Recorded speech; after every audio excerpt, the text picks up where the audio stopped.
God of your understanding. Man, I don't know nothing about God, Brother KG.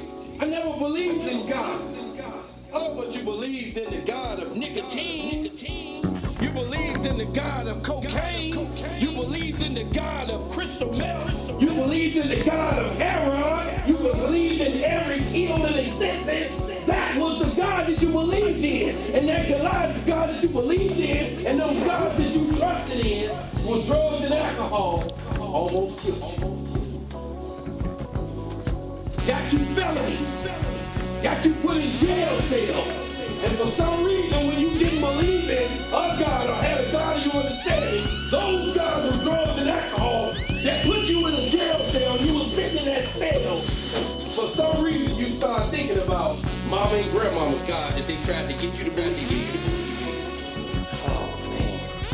We chose some gods of our understanding, but those gods of our understanding were destructive. Those gods of our understanding brought us to a place of suicidal thoughts, brought us to a place of depression, humiliated our lives. So now we come into a place where we have been beat down, torn to shreds. Even family members have said, don't come to my house no more. We have lost loved ones, divorce, because of the drugs and the alcohol. Gods of our understanding that we trusted in and believed in, that fake security. Because we ran to those gods to try to heal the pain and the suffering that we had in our lives, in our adulthood, and even in our childhood. Only to find out that that was just some poison that we placed into our body to help us die just a little quicker than we were already doing spiritually. KG, what you talking about, man? This God of understanding. I still don't understand. I just don't know how to believe in something that I cannot see. But you believed in the things you could not see. The first time you ever smoked weed, you didn't know what it was going to do. You just heard about it. So you trusted in it because somebody told you in a room that it would get you high. I still don't understand. Weed wasn't my thing. Okay, cocaine was yours. Before you ever picked up some cocaine, you saw somebody snorting it. You saw somebody shooting it. You saw somebody smoking it. And you didn't know nothing about this God of understanding called cocaine. You just heard about it.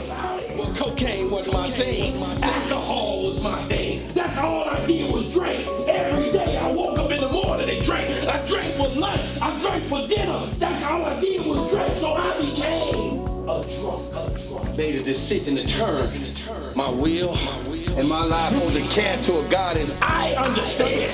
Because I had no understanding of somebody else's God. So I needed some other God than the one that almost killed me to understand it. So I walked into a room full of people who were all saying, I finally got a God of my understanding. I finally sat down and listened to somebody and a group of people who are not dying, who are not suicidal, who are not letting drugs and alcohol destroy their life. And I found out what it did to me. I ended up in jail. I ended up in institutions. And some of my friends ended up dead. I went to their funeral. So I found out through my curiosity what that alcohol God would do to me. So the cane got so bad till somebody told me about a place called Treatment where people was turning their life around. But I didn't know nothing about that God called Treatment. I just heard about it. It was strange to me. And I couldn't understand how people were talking about, man. I made a decision. Because I asked them, how did you do that? And I found out I did not have a higher power because I had some higher powers and some God of my understanding that got me to a park bench. How did you get to where you are? By surrendering. Well, how do I surrender?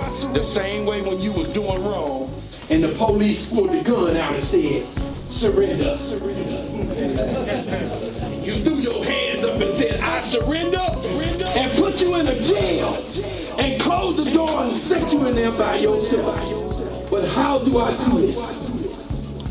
The same way you did when you trusted in the drugs and the alcohol. The same way you did when you got your money, $5 to get a pack of cigarettes. You didn't know what was in the pack of cigarettes. But for some reason you had faith and trust in something you didn't even know about. Whether it was drugs, alcohol, you already had faith and belief and trust that this poison wasn't going to kill you, but it was going to temporarily get you high. Oh, but you couldn't see the back of the pack of cigarettes where it told you.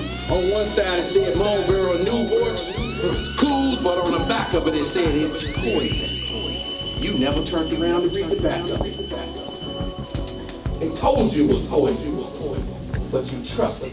Our cells have never been nothing but destructive. I've been a failure at everything I ever tried.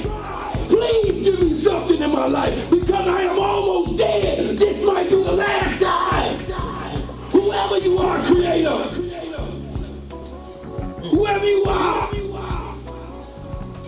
I am sick and tired of going back and forth to jail. I am sick and tired of going to prison. I need my family back that I lost. And everything I lost, I'm able to identify with it was through drugs and alcohol, which was poison that I put in my body, and the human body is not made to digest poison. So when you pour poison into the body, it reacts destructive.